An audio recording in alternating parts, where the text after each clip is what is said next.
Hey everyone, welcome to this bonus video. File91E, as you've been noticing, has been doing some reviews on Monday Night Raw, his thoughts and opinions. And he's been wanting me to do some, and I've been wanting to do them as well. And I had a little bit of time, so I thought I would give my thoughts and opinions on what's going on NXT. Now, NXT Season 2 just debuted last night. We got our first real look at all the new Next rookies. As well as them along with their pros. Now, first off, the NXT End of Raw on Monday night, if you did not see Raw, all the NXT rookies from Season 1 attacked and dismantled the Raw set pretty much, beating up John Cena, CM Punk, and the Straight Edge Society, including also Jerry the King Lawler. I don't know if Cole actually got hit or not. Too bad if he didn't. As well as they destroyed the ring announcer, which is probably the funniest moment, is I think Justin Roberts is his name, the ring announcer on Raw.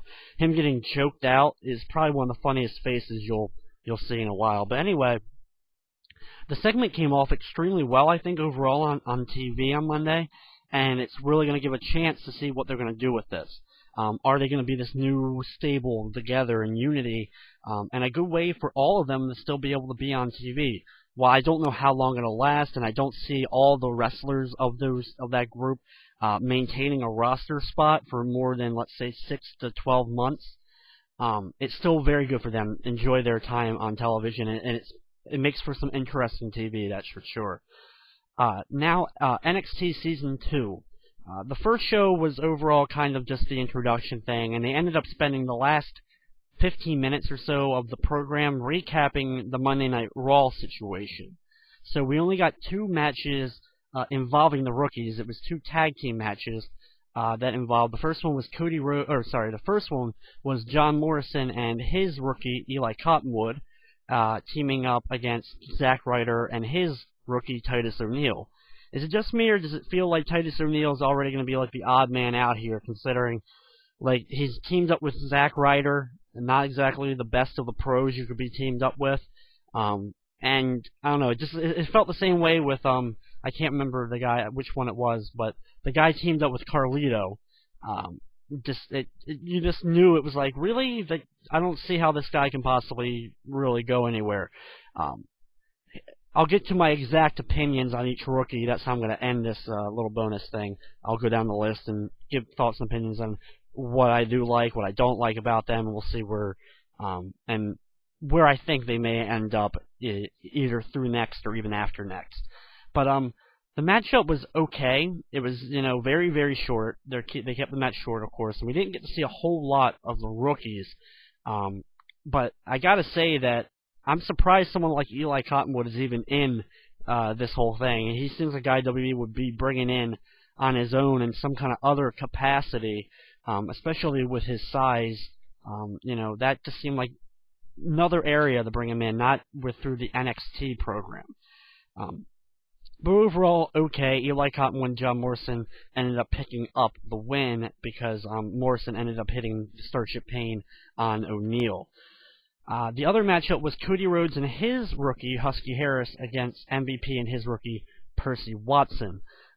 Percy Watson is very funny so far with his whole persona that he's showing on television. He seems like he has some decent charisma in there, but I didn't see a whole lot from either one of the rookies, or any of the rookies so far in their in-ring ability. Husky Harris, though, showed a lot more than I think some of the other rookies did, showing that not only is he a big guy, but he can also move, and that's going to allow him to stay around for a while.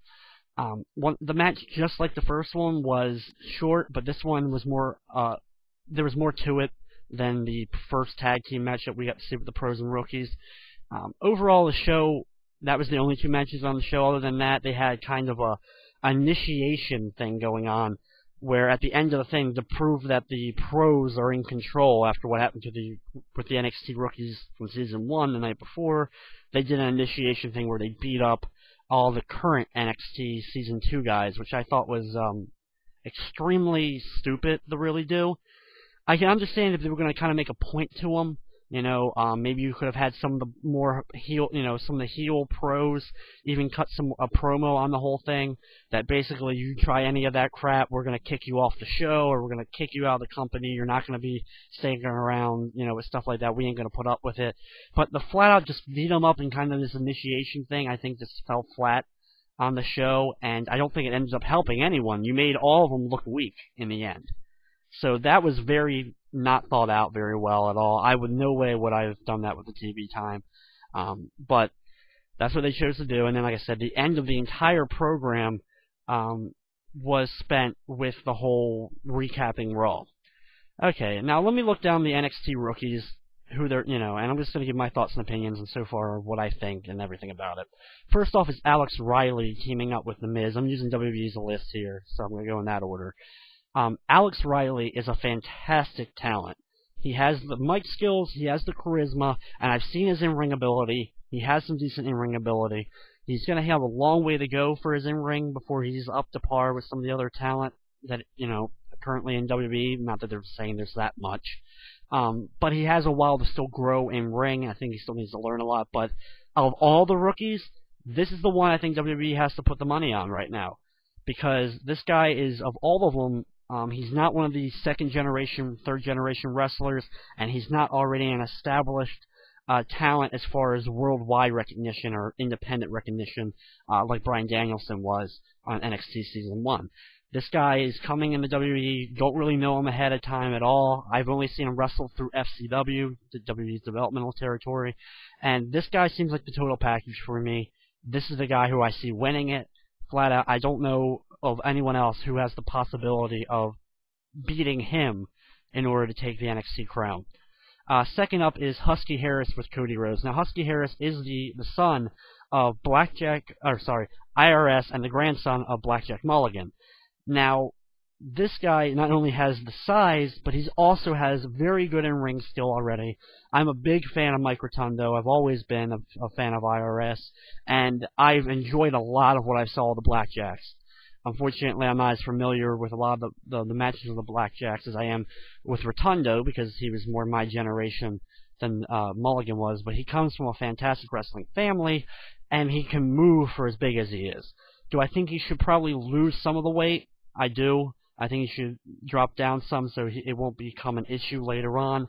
But for right now, he's a big guy who can move.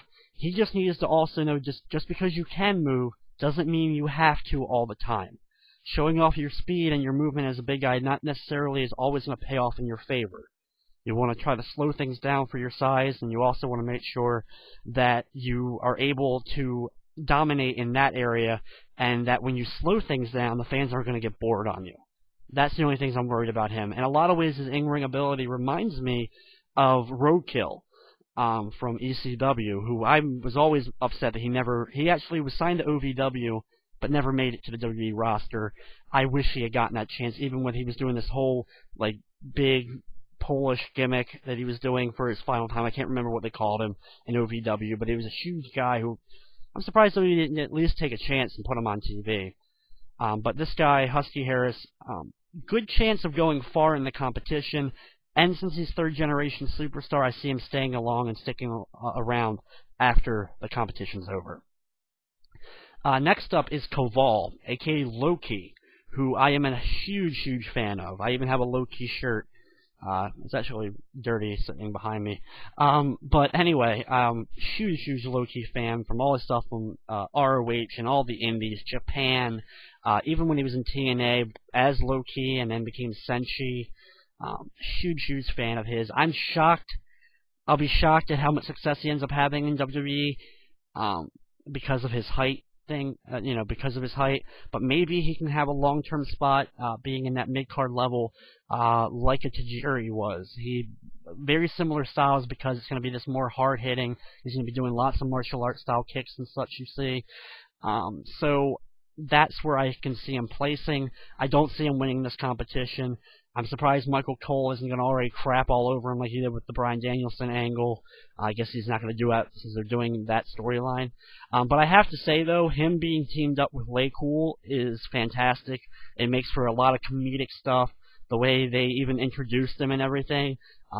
Layla and Michelle McCool, who, even though I've been picky on McCool as far as in-ring and some of her other stuff, she's showing here, and has been showing with this Lay Cool thing, that she actually does have a decent amount of charisma, and is pretty entertaining overall.